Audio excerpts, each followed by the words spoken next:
দেশের বিভিন্ন স্থানে সভা সমাবেশ মানববন্ধন সহ নানা ঘটনার আরো খবর থাকছে সৈয়দা সামিয়া তামানের রিপোর্টে। যশোরে জুলাই আগস্টে ছাত্র জনতার গণ অভ্যুত্থানে আহত ও শহীদদের স্মরণে তাদের পরিবারের সদস্যদের নিয়ে স্মরণসভা করেছে জেলা প্রশাসন। স্মরণসভায় নিহতদের স্মরণে 1 মিনিট নীরবতা পালন করা হয়।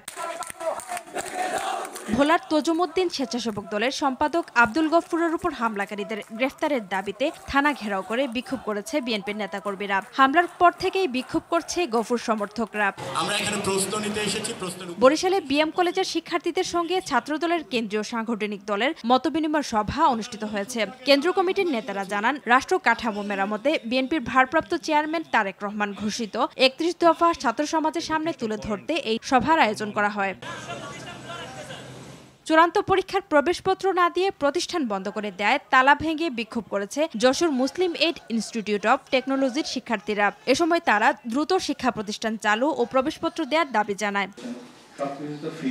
সাংবাদিক কল্যাণ ট্রাস্টের তহবিল থেকে ময়মনসিংহ বিভাগে সাংবাদিকদের মাঝে প্রথম কিস্তির আর্থিক অনুদানের চেক বিতরণ করা হয়েছে। 20 জন সাংবাদিকের হাতে এসব চেক তুলে দেন সাংবাদিক কল্যাণ ট্রাস্টের ব্যবস্থাপনা পরিচালক মোহাম্মদ আব্দুল্লাহ। দুর্নীতিবাজ ব্যবসায়ীদের কারসাজি ও অতিরিক্ত মুনাফা লোভের কারণে আলু, পেঁয়াজ ও খোলা সয়াবিন তেল সহ নিত্য প্রয়োজনীয় পণ্যের অস্বাভাবিক মূল্যবৃদ্ধির প্রতিবাদে কনজ্যুমার অ্যাসোসিয়েশন অব বাংলাদেশের আয়োজনে জয়পুরহাট, মেহেরপুর, রাজবাড়ী, নড়াইল ও চাঁপাইনবাবগঞ্জে মানববন্ধন কর্মসূচি পালিত হয়েছে। ঠাকুরগাঁওয়ের পীরগঞ্জে ভোক্তা অধিকার সংরক্ষণ আইন 2019 অবহিতকরণ ও বাস্তবায়ন বিষয়ক সেমিনার অনুষ্ঠিত হয়েছে।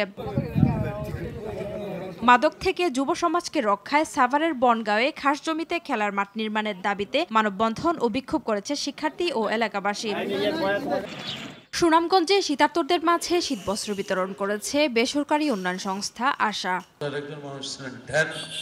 মানব পাচার ও নারী নির্যাতন প্রতিরোধের উপর যশোরের নাটিকা ও পটগান প্রদর্শনী অনুষ্ঠিত হয়েছে। এখানে ভালো মানে নওগাঁয় জেলা পুলিশের উদ্যোগে সামাজিক নিরাপত্তা ও আইন শৃঙ্খলা রক্ষার্থে সুধী সমাবেশ হয়েছে। সৈয়দা সামিয়া তামান্না, RTV।